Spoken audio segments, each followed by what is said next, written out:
buat melaksanakan kegiatan belajar mengajar. Oke, ada lagi? Tepuk tangan dong, tepuk tangan. Jadi kita ini bisa berprestasi dengan kita giat belajar dan mempunyai sikap yang optimis. Karena tadi udah ada yang jawab, mau kasih hadiah nih buat kalian. Iya, banget. Tapi sebelum itu kita belum berdoa ya tadi ya. Boleh ketua kelas kita pimpin dulu. Iya, baca doa.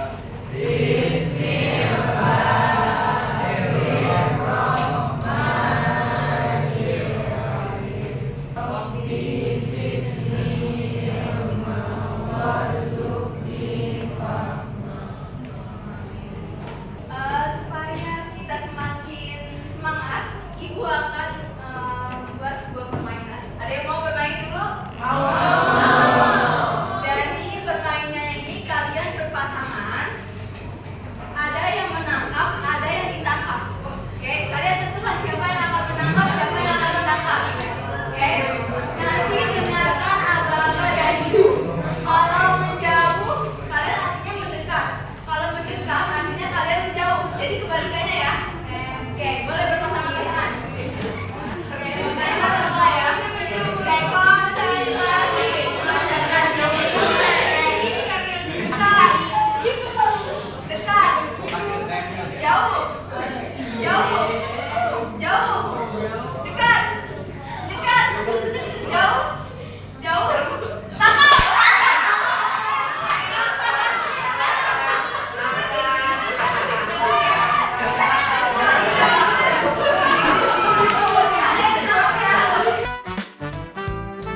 Minggu lalu kita sudah belajar mengenai apa? Eksikarian tentang ciri-cirinya masih ada yang hafal. Yang pertama ada istana sentris. Apa istana sentris? Apa? Ayo, ada yang masih hafal? Boleh tunjuk tangan, boleh masih hafal? Ayo, boleh? Boleh? Ya, kalau istana sentris salah satunya berorientasi pada sebuah kerajaan, menegakkan ke kerajaan. Lalu yang kedua ada kata-kata arpais atau kata-kata lama. Artinya apa? Oke, kata-kata yang lama yang sudah tidak pernah dijumpai lagi ya. Sekarang kita akan masuk ke dalam teks, struktur teks hikayat. Sebelum kita masuk ke dalam pembelajarannya, Ibu akan menampilkan sebuah video terlebih dahulu. Nanti kalian bisa simak videonya, akan ada pertanyaan di akhir video. Alkisah dahulu kala ada sebuah kerajaan di daerah Pajajaran yang dipimpin oleh Prabu Mundingwangi atau biasa dikenal Prabu Siliwangi ke-6. Sang Prabu memiliki kegemaran berburu hewan di hutan.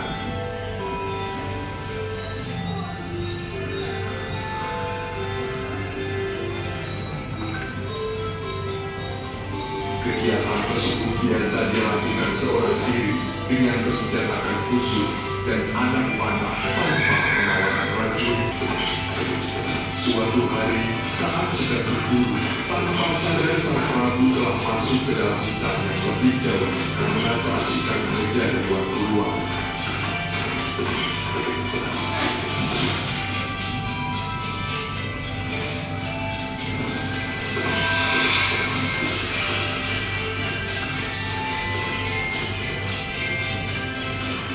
Akhirnya sang Prabu pun tersesat di hutan tersebut.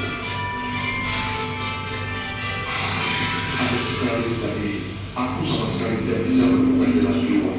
Apakah aku sudah tersesat?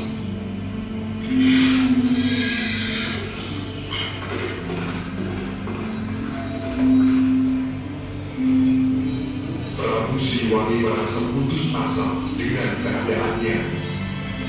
Akhirnya, sang Prabu memutuskan untuk beristirahat sejenak.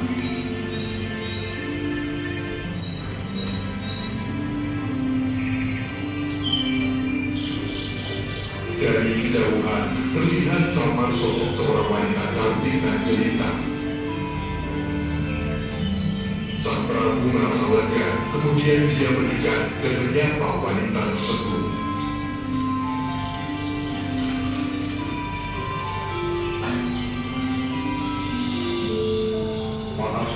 Ajak, sepertinya saya tersesat di hutan ini. Apakah Anda bersedia membantu saya? Oh, ada seseorang yang tersesat rupanya. Bagaimana bisa Tuhan masuk dan tersesat di tengah hutan seperti ini? Saya terlalu asik mengejar orang berdua sampai tidak memperhatikan arah. Apakah Anda bersedia menunjukkan jalan keluar dari hutan ini? Baik Tuan, saya bersedia membantu, akan tetapi ada syarat yang harus Tuan penuhi. Apakah syarat itu? Selama ini saya hidup sendirian, tinggal bersamaku untuk beberapa waktu, maka akan aku tunjukkan jalan keluar. Prabu Siliwangi merasa tidak keberatan dengan syarat yang diajukan. Diajaklah sang Prabu pulang ke rumah wanita tersebut.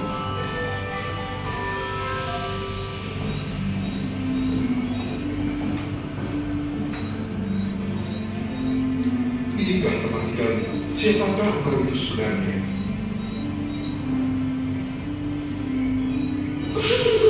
Wanita itu tidak menjawab pertanyaan sang Prabu. Dia hanya tersenyum dan mempersilahkan masuk.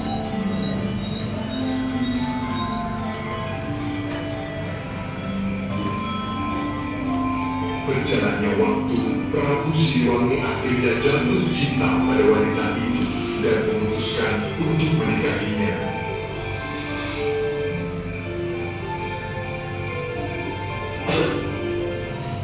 Tanpa disadari, sang Prabu Kita sama-sama menyimak ya tentang apa nanti ceritanya tentang legenda Banjir Kidul. Nah, setelah ini kita akan sama-sama menganalisis nih struktur dari teks hikayat berdasarkan video yang sudah kita. Oke, struktur yang pertama ada apa? Yang kedua ada apa? Orientasi. Boleh dong satu orang bacain apa itu orientasi? Boleh, kakak. Orientasi muka-muka yang digambarkan kenalan karakter cerita. Oke, bisa juga. Disajikan kenalan tokoh, tempat, waktu, penyanyi cerita, siapa, kapan, dan Oke, jadi kalau orientasi kata kuncinya adalah pembuka yang menggambarkan pengenalan karakter cerita. Oke, ini kata kuncinya ya. Kalau yang ketiga ada komunikasi merupakan urutan kejadian yang mengarah pada puncak masalah atau terjadinya sebuah konflik. Nah, di dalam komunikasi ini konflik itu akan muncul. Yang keempat ada apa? Oke, boleh resolusi ini merupakan penyelesaian dari sebuah konflik.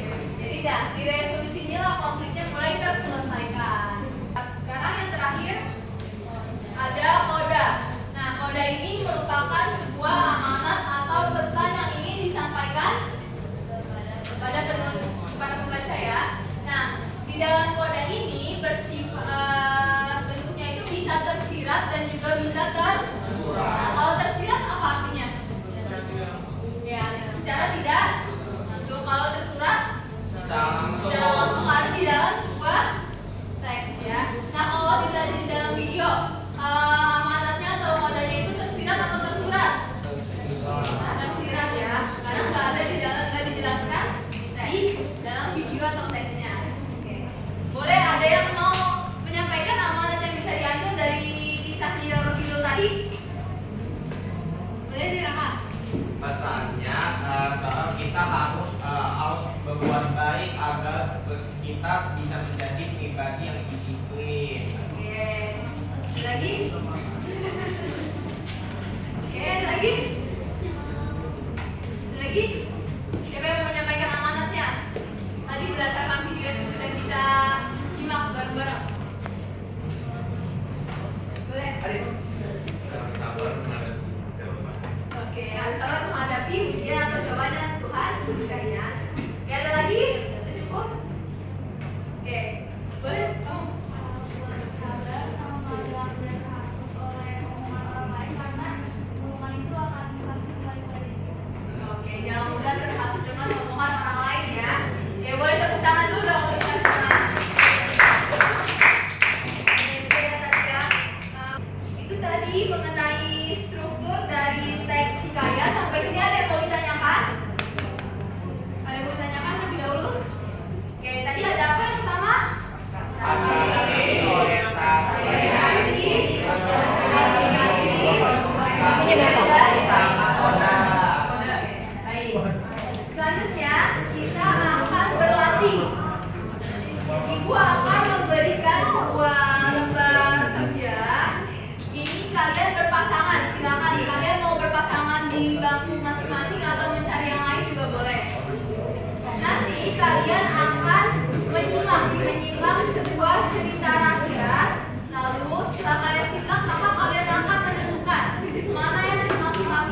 orientasi, komunikasi sampai dengan ke koda.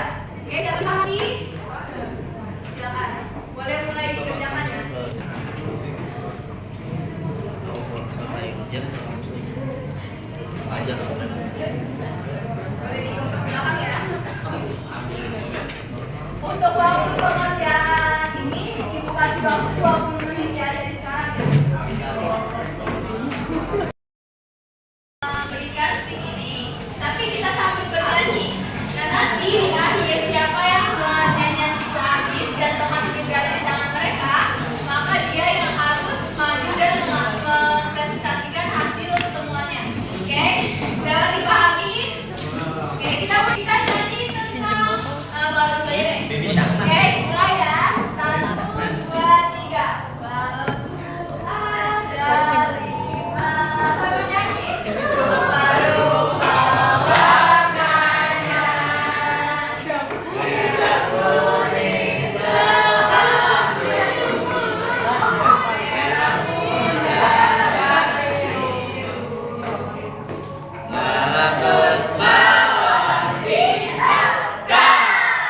Hatiku sangat kecewa. Balonku tinggal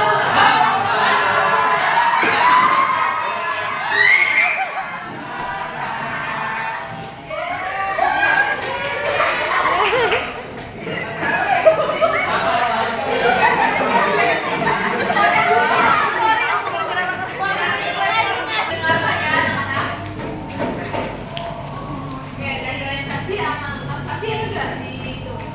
Ya, Pak. Jadi orientasinya itu ada perempuan tua yang hidup sendiri di desa. Terus dia ketemu sama buku hijau.